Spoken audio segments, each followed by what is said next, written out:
Tariffs, protectionism, trade barriers, product dumping, free and fair trade. Hardly the everyday dinner or brightside conversation starters. And that's because while many of us are vaguely aware that somewhere on the high seas, ships and containers ferrying tons and tons of goods are crisscrossing countries and continents, we hardly ever think about what our stake is in all of that. But if we thought for a moment about the fact that on any given day, several of the products we use and consume will bear the tag made in China, made in Vietnam, made in the United States, and so on. Many of the products in whose manufacture some of us participate end up in another country. Then we'd be more invested in the conversation about the rules underpinning global trade. The G20 certainly has to be switched on that conversation, with its members accounting for 85% of global GDP and 75% of all world trade. Good evening and welcome to another episode of G20 Focus. I'm Thulasizwe Simelane. We are 54 days away from the G20 Leaders Summit, and tonight we focus on fair global trade as a focus area for the forum. Well, global trade in goods and services reached an all-time high of approximately $33 trillion in 2024, with Africa's share hovering between 2 and 3% of that figure. While some argue that Africa must organize itself better, others say the continent's problems are exacerbated by the WTO's imbalances and inequalities that disadvantage it. So tonight we ask, what is a fair global trading system? And joining us for this discussion are in studio Donald Mackay, the CEO of the global trade consultancy company XA Global Trade Advisors. And on our virtual platforms, I'm joined by Lerato Matabog, who is the African Union Commissioner for Infrastructure and Energy, as well as Nokwanda Masek, Senior Economist at the think tank Trade and Industry Policy Strategies. Good evening to all my guests, and thank you for being with us. Before we get into the conversation, let's set the scene. Earlier this week, President Cyril Ramaphosa, addressing the UN General Assembly in New York, he said that many nations are struggling to fulfill the UN Sustainable Development Goals. He says many developing economies lack the capital to finance their development goals.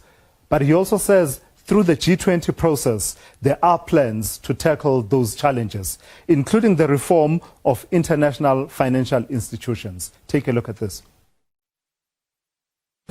The multilateral trading system needs to be reformed as we reconfirm that the World Trade Organization remains the only multilateral body that is capable of managing differences and coordinating positions in global trade. Trade is one of the most important instruments to mobilize domestic resources for development. It is concerning that geopolitical shocks and unprecedented trade policy volatility are destabilizing the global economy and jeopardizing a critical source of development finance. In fact, trade is now being used as a weapon against a number of countries in the world. We must redouble our efforts to strengthen the link between trade and development. Unilateral trade practices and economic cohesion have a detrimental impact on many nations.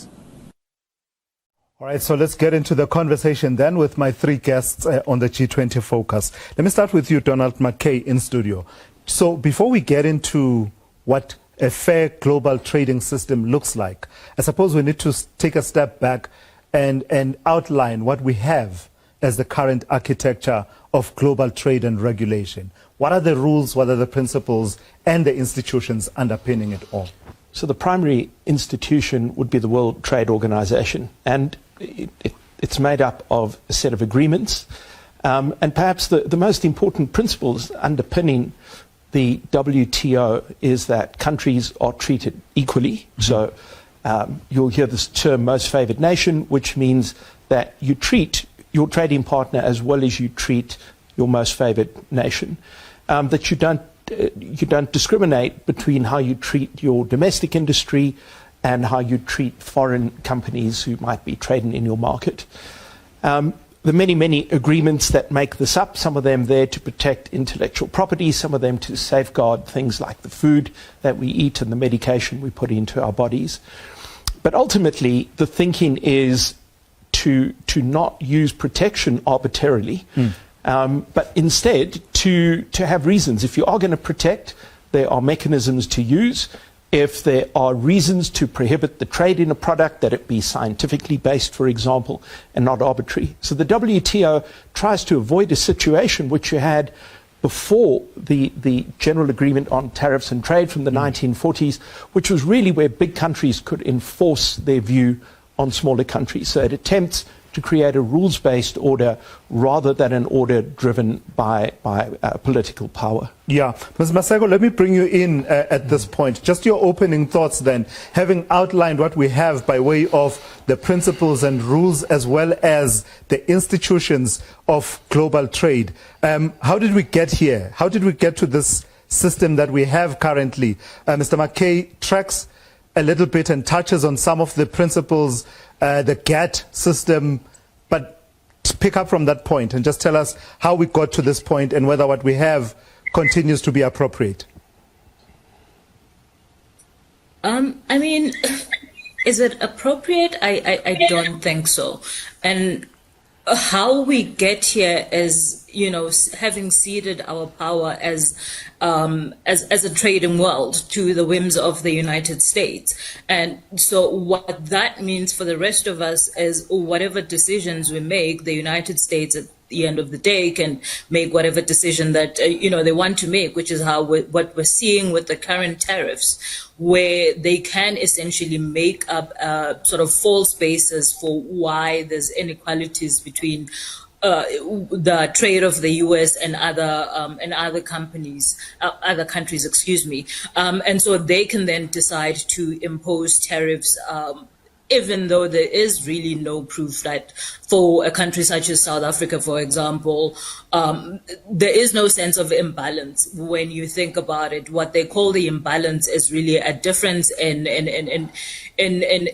it's a difference of surplus or deficit, where we obviously have a surplus because part of what we trade is minerals. Part of what we export to the U.S. is minerals, and those generally are the prices of those are determined by the global system. And so we don't even control the price of those minerals. But to get back to the start of your question, how did we get here? I mean, you know, I think the U.S., having industrialized earlier than some countries, essentially then has the power to say this is how we're going to trade. And you know, they sort of have veto power regardless of what other countries are doing. Even if they don't say explicitly that they have veto power, at the end of the day, that's what really it comes to. Ambassador Matabog, please come in on this particular point. Mr. McKay outlines some of the principles, this whole idea of most favored nation, the idea that you trade without discrimination, as well as national treatment, that once the goods are in your country, you treat them the same way as goods that are produced within your country. Is belief in those principles and adherence to those principles near universal, or is it a contested space? Those principles are widely accepted by all WTO member states. I don't believe that there's contestations, as it were, about the principles of what the WTO aims to do and what all member states, as it were, you know, comply with. One, it's really around setting predictable rules of trade for the world, so that, you know, there is no question around what are the rules and the tariffs, etc., applicable. That's number one. Number two, there's also the principle, in as much as there's MFN and there is national treatment.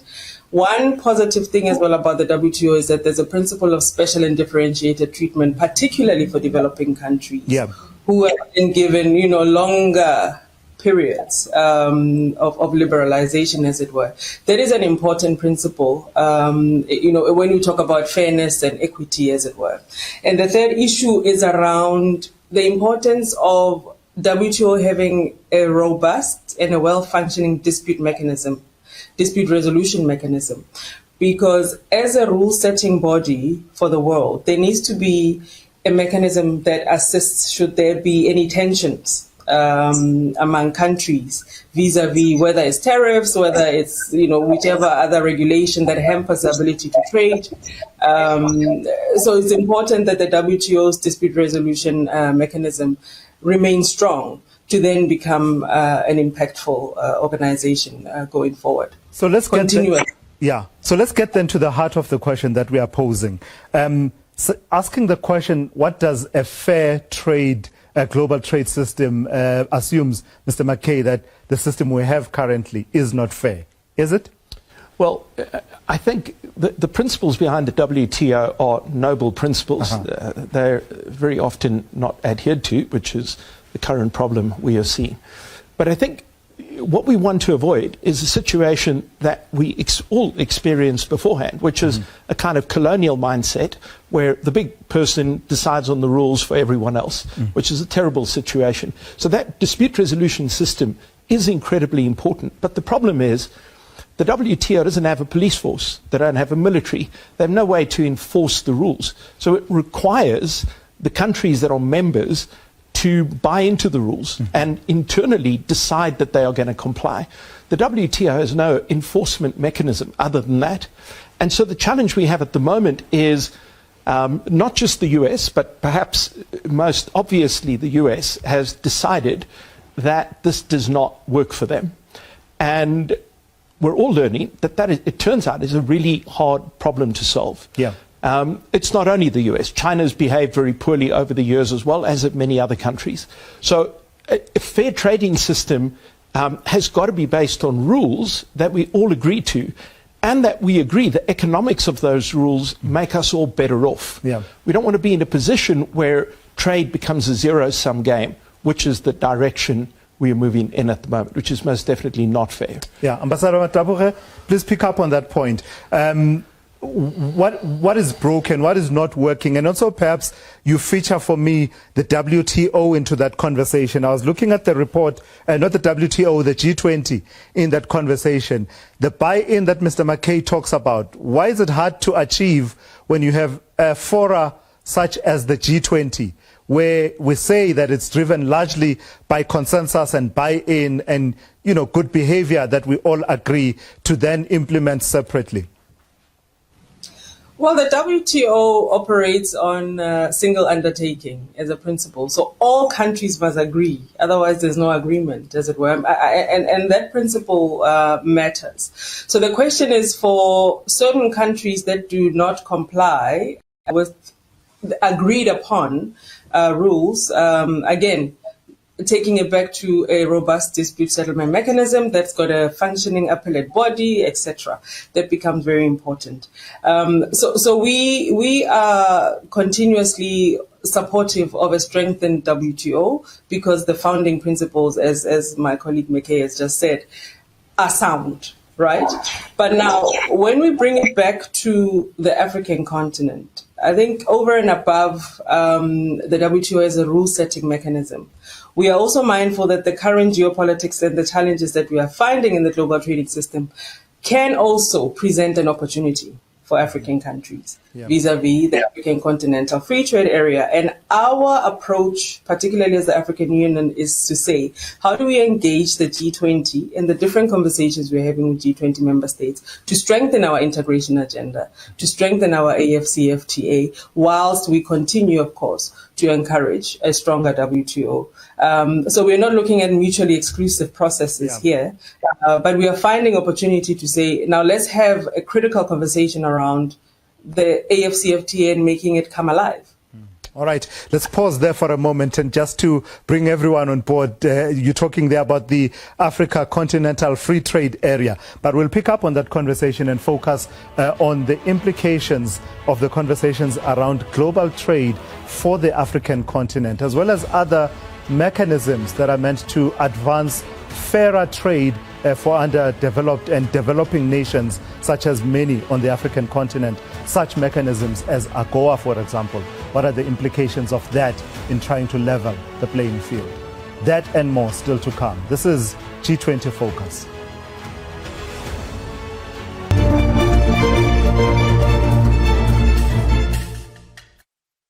Welcome back. This is G20 Focus. We are on SABC News, SABC2 and SABC Plus. It is great to be in your company. Let's pick up the conversation. I want to now focus on the context ahead of the G20 Leaders Summit, right? Because as we said, G20 countries account for about 75% of all global trade. You would think it's in their best interests to collaborate and cooperate to ensure that, trade happens to the advantage of all.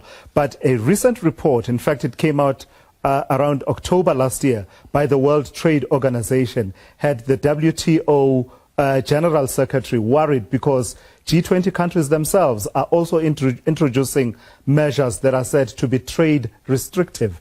And those the new ones came up to about $828 billion over the past financial year. They had come up from about $240 billion dollars or thereabouts, and an additional 800 and billion dollars being added to it, such that trade restrictive measures now cover over $2 trillion. So that tells you just the role that the G20 itself is playing in this conversation. Let me pick up on that point then with Ms. Masek to just come in. Ms. Masek, so just pick up on that. I was making the point that we're talking now about the context of the G20 Leaders Summit. Lots of meetings happening, including on this track as well, that is about trade. There's a working group in the G20. Can the G20, in fact, let's start with the context. What is your reading of the context ahead of the ultimate meeting of leaders, as well as the meetings that have been happening all year long, laying the groundwork? So I think, two things for me come up at this point. The first one being sort of the tariffs that the US has imposed, right? There's been definitely a sort of disruption in the global trading system, especially with the implications coming in for African countries. We've seen the loss of AGOA, for example. The second thing is around the shift towards decarbonization and just taking advantage as a continent of the mineral resources that we have.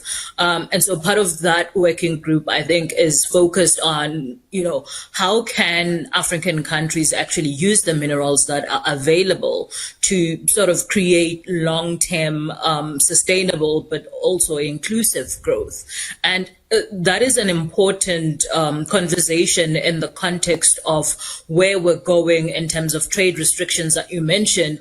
They're not just from a tariff perspective, but they are also from the perspective of regions such as the EU, for example, looking to ban exports or imports rather of carbon heavy products. And so those are some of the things that we are facing as a global trading system. And part of it then comes down to how do we use as a continent, how do we use the AFCTA, how do we use the sort of disruption that has been created by the new tariffs, but also by the sort of changing order of the world that's moving towards decarbonization. How do we use that to impact on our industrialization prospects and improve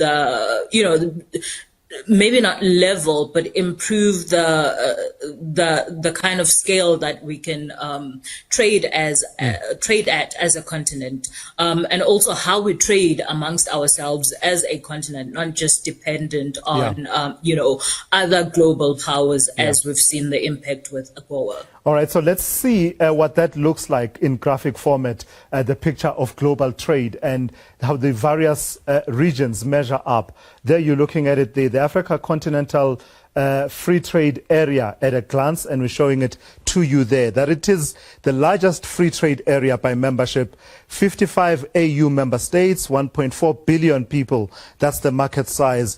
Combined GDP would be about $3.4 trillion US. So That's what is the potential that is in play. Mr. McKay, you want to come in on this one? The role of Africa, and you were talking about most favored nation principle and the exceptions and the caveats that are allowable such that it's differentiated in terms of favoring developing nations and the likes. As part of those initiatives, you have initiatives such as the Africa Continental Free Trade Area. Ambassador Matabog was saying earlier on, there's maybe perhaps potential there to leverage a bit more on such initiatives. Yeah. So I think that agreement is incredibly important for Africa, but it's not a panacea in and of itself. So it's important to lower barriers to trade, but the bulk of the barriers to trade in Africa are things like infrastructure. So our infrastructure has largely been set up to get the rocks from the mine to the ship to take it to Europe or wherever else in the world it should go. The infrastructure between countries is really poor. That has got to be remedied. And Africa has particularly serious problem in that area with a horrible geography. So we have no navigable rivers from the ocean, for example. If you go to China, you go to Chongqing, you've got a seaport that is 1,000 kilometers inland. And so the cost of moving goods in Africa is very high. The agreement does certainly, I would argue, the best thing it does is it's gotten African states to really get around the table and talk about these issues. I think the relief on the duties is a secondary benefit. Duties are not the reason we struggle to trade in Africa, but I think it's important and it has great potential.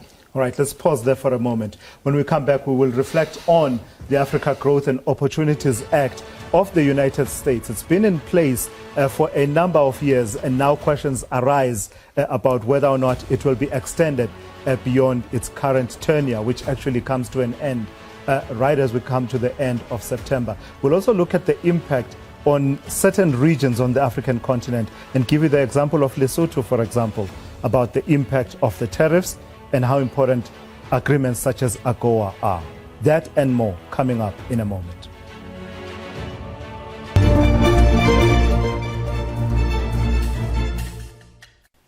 Well, as we edge closer to the end of September, it's still not clear whether the United States law offering sub-Saharan African countries tariff-free access to U.S. markets for selected goods, the Africa Growth and Opportunity Act, AGOA, will be extended this time around, as various countries have been racing to clinch deals before the initially set termination of AGOA by the end of September this year. South Africa remains hopeful that a deal will be clinched after negotiating a roadmap towards future negotiations. Let's speak now to Lesotho's Minister of Trade, Industry and Business Development, Mokhethi Shelile, who has recently led a delegation that met with U.S. officials and is quoted as having announced that U.S. lawmakers have given an informal assurance that AGOA will be extended by 1 year. Good evening, and thank you for joining us, Minister. So let's pick up on that delegation you recently led. There's a lot riding on the status of AGOA for countries, many countries on the African continent, including your own. Talk to me about the initiative you are leading and what has come through from those initiatives, meeting with U.S. leaders. No, thank you very much. You are right. There's quite a lot riding on AGOA for Lesotho. As a country, we export quite a lot to that country, to the U.S., in terms of clothing. And we have formed with other major exporters what we have now come together to establish something that is called the T5, which is Madagascar, Mauritius, Kenya, Tanzania, and then Lesotho. And last week I took a mission to the U.S., to the capital, to meet with officials there. We met with people from the Ways and Means Committee and the Committee of Finance, more than 10, I think, politicians that we met. And then the executive, the USTR, the Foreign Affairs, and the Department of Security. those that we met, all of them, they are understanding that AGOA has got to be extended. Mm-hmm. We've been trying to get this AGOA extended for the past 2 years, and now we are left with like 2 days before it expires, because at the end of the month, which is 2 days, maybe 3 days from today, we will have an expiration of AGOA. Yeah. They understand that it must be extended, but they missed out on putting it in Parliament, their Parliament last week in Congress last week. And there are promises that they will try and put it in November or December. Yeah. But they want it to be 1 year because they believe there is something that can be fixed to make it more America First type of AGOA. Has the urgency of it all been exacerbated by recent developments, Minister? I mean, I think I had a conversation with you a couple of months ago. AGOA is not a G20 initiative at all, and it's been in place for many, many years, dating as far back as the Clinton administration. But have recent developments such as the tariffs that have been imposed, the so-called reciprocal tariffs that seem to be upending the international rules-based trading system, has that exacerbated the urgency on your part for AGOA to be renewed? Yes. The answer is an emphatic yes. We are at the moment at a zero rate when, as far as AGOA is concerned. And upon expiration of AGOA, what they call the MFN rates by the WTO will come into effect. For instance, a cotton-made product attracts 16.5% tariff on the MFN rate. And then the U.S., what they are going to be doing is to put them together. They call it stacking. Then what will effectively happen is that on cotton items, our products will reach the U.S. and they'll be charged like 31.5%. Because we have to now add the reciprocal tariff on top of the MFN rate. And just talk to me then about this glimmer of hope that you're saying you picked up from engagement with people in Congress. Does that translate to an optimism on your part and perhaps the ability to reach as far as the White House? I seem to remember a couple of months ago, part of the difficulty you had was that even gaining access to those meetings in those rooms to even raise the conversation was a problem.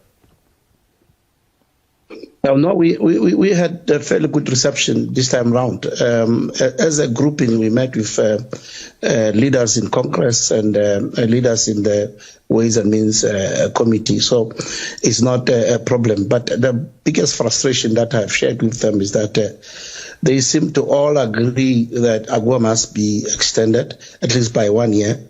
But almost all of them want the White House to provide the leadership, which is at the moment seems to be very much lacking.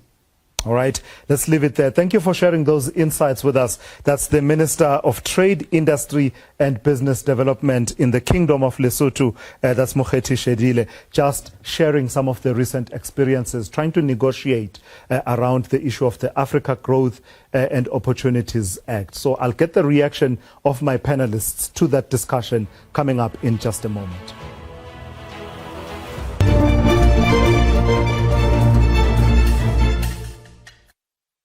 To G20 Focus, we are live on SABC News as well as on SABC2 and SABC+.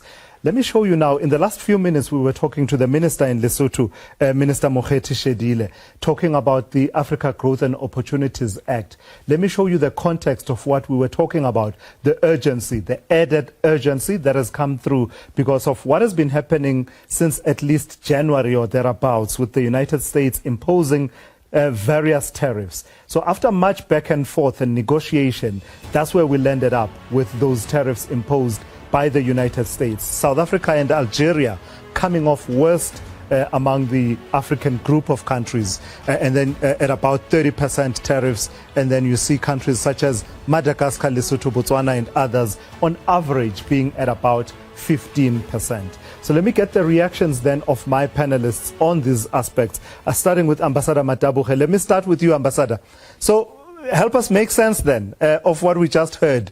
The Africa Growth and Opportunities Act is not part of the G20 initiatives, granted, but it was a pathway that fulfilled what you talked about earlier on, that says over and above these rules about equal treatment of all countries within the WTO system, there is allowance to give a leg up for developing nations, and it represented that. With it being in doubt and coupled with what we just saw right now, what is the conversation at the AU level? You are also, of course, as the AU, a member of G20. Well, as a start, we remain optimistic that the United States will, extend AGOA. Certainly, our member states are in discussions and conversations, and the form that it may evolve into will be dependent upon those conversations. But we believe that, there's a firm recognition that AGOA is really one of the key instruments of US-Africa relations. There's quite a few. They're very limited. I think AGOA is one of the major ones. So we anticipate that the US would have the appreciation of that instrument as an important lever for US-Africa relations, number one. And we continue to encourage our member states to engage, just as we heard from the Honorable Minister of Lesotho.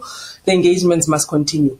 At the same time, we are then also saying to our member states, we need to take this opportunity to, one, accelerate infrastructure delivery on the continent, as we are resolving challenges with our traditional trading partners.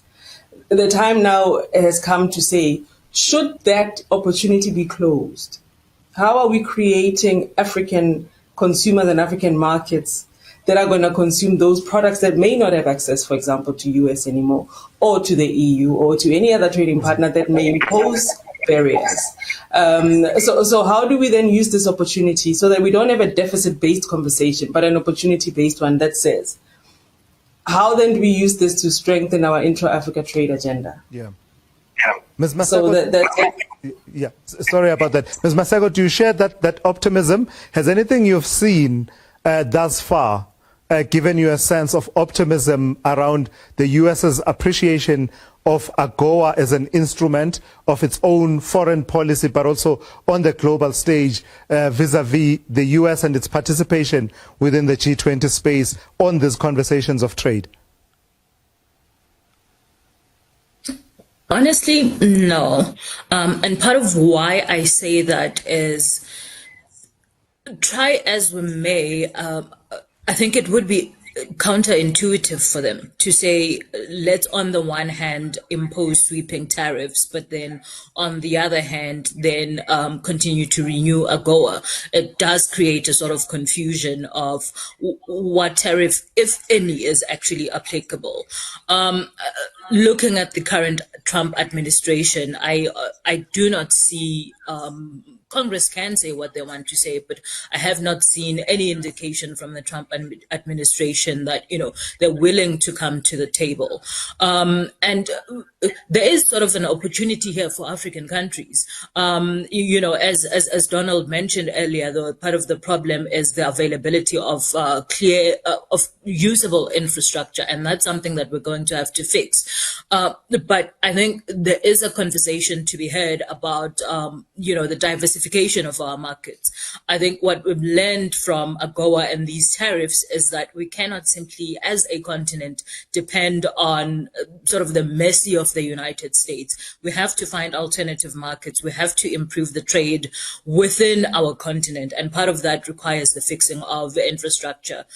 We have a lot of infrastructure problems, as Donald has pointed out. And, we've seen sort of how it then skews our understanding of how trade within the continent is happening. If you look at, for example, Transnet's inability to move some of the ores out of the country through the ports that exist, and so they have to take it via the port of Maputo. When you look at the numbers, it does seem as though somehow we're then trading a lot more with Maputo or Mozambique, but that's not actually the case. And so this sort of distorts our thinking as well of our own production capacity.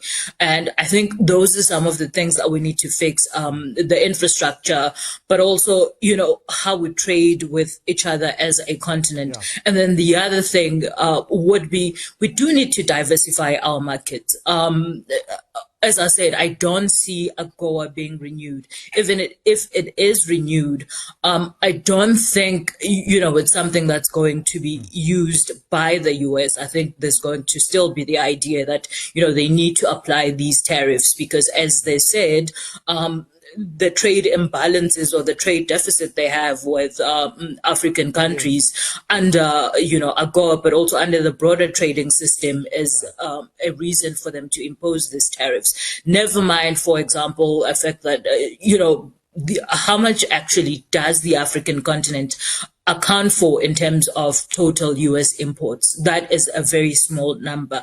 And so regardless of the tariffs that they impose, there's not really that much benefit for them. But I do not see them reinstating AGOA, well, not reinstating, but extending the AGOA term as we stand right now. But even if they did extend it, I don't think it would be in a way that's meaningful for countries in the continent. You laid up very nicely for me there, Ms. Masego, for me to take it to you, Mr. McKay. What she alludes to is actually what I was going to ask you about. Part of the justification of the United States is their own sense of grievance about the global trade system and how they say, in their framing, this has worked to their disadvantage. Do they have a point? And does the position they've taken mark a fundamental change and departure from the rules-based system that you and I have been talking about all evening? Well, it's definitely a departure. There's no question about that. But the question is, has the US been harmed by the system? And, if one looks at the US, and its growth, if you just compare it to Europe, for example, its growth has completely outstripped its competitor countries. So it's very hard to see the argument that the US has been hard done by. Now, it is true that the US runs a large trade deficit, but that has got nothing to do with other countries ripping them off. It's not because Lesotho doesn't buy enough products out of the US. It's because they have an astonishingly large budget deficit. And without getting into how all of that flows through, you cannot fix the trade deficit if the US doesn't address the budget deficit. And the US has access to incredibly cheap capital through their bond markets. The trade-off would be the US could absolutely reverse their trade deficit, but it would come at the cost of their economic growth. It makes no sense to me to think that the US can localize the number of factories into the US, for example, that they want to. Yes. They have a 4% unemployment rate. They're deporting people en masse at the moment. It's not clear who's going to work in these factories if you were to erect all of these factories. And it's not clear that people who work in the services industry are enthusiastically waiting to go and stitch clothing or make shoes in a factory in the US. Right. So I don't see it working, but that doesn't mean that President Trump will not create a lot of damage while he tries to get there. All right, let's pause there for a moment. We'll pick up on that conversation. Fascinating insights that are coming through around the trade relations, especially the rules that have governed international trade thus far, and some of the grievances being registered by the likes of the United States with the result of the actions that they've taken. Let's see if we can take the conversation in the direction of how to move forward then, as the world leaders will be gathering for the G20 Leaders Summit, and avoid it being eclipsed by a focus that is way heavy on the United States as a player, whereas you have G20 that has 19 countries and 2 country blocks. That and more coming up in a moment.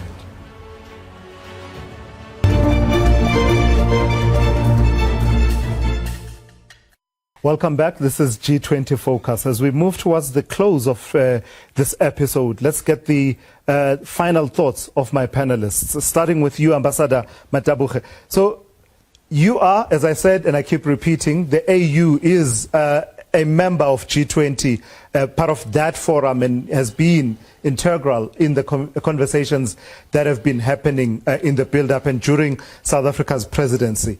How do we avoid a situation where we are, in these conversations, caught up in what ultimately is a rivalry between the United States and China? Because there's a narrative that says, you know, the real game changer was the entry into the WTO of China and its rise as a power. So how do we avoid that rivalry and all of these conversations that are US-centric eclipsing the rest of the conversation that the rest of the members of the forum want to have as part of G20? I think what is of comfort is that all the different task forces, G20 operates on task forces and engagement groups, be it the B20, Parliamentary 20, etc.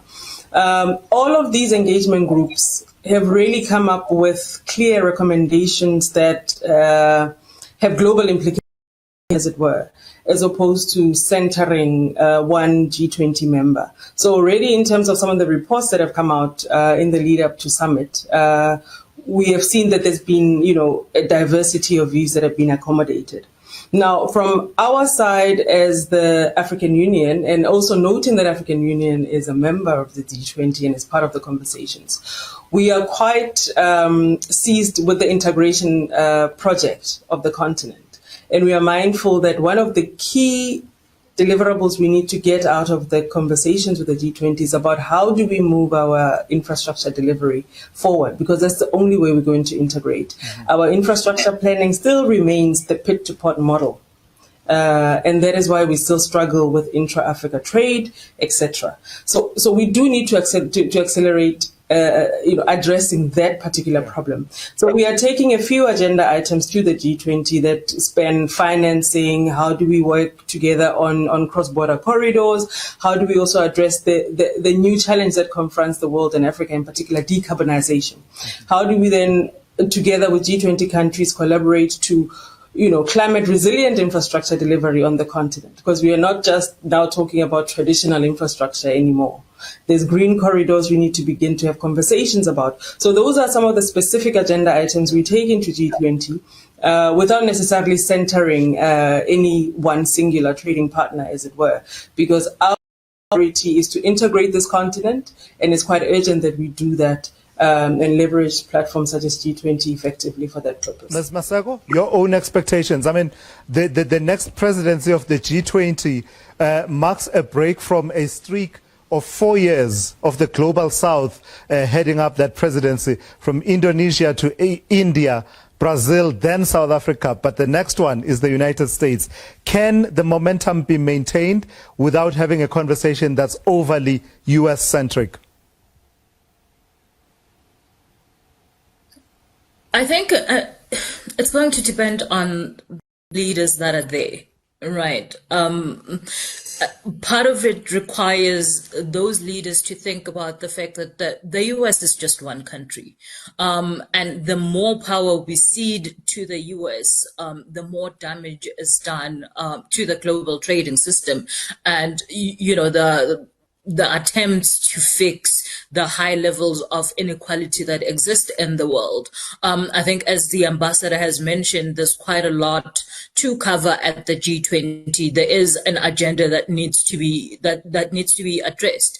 And so I think the focus should be on those agenda items, and also realizing that it's not just the US and the tariffs that they've imposed that are causing the disruptions right now. There is a climate crisis that needs to be addressed, and so if those leaders then are diverted to the whims of the US, we're not going to get where we want to go. It is going to be challenging next year, keeping in mind the fact that the host country will then be the US. And I think part of building that momentum is starting to come to an agreement amongst the leaders that are going to be at the G20 to say this is what we're going to focus on, and this is where we would like to keep the conversation, so that even if the US becomes disruptive, there is the room that has a consensus on what they actually want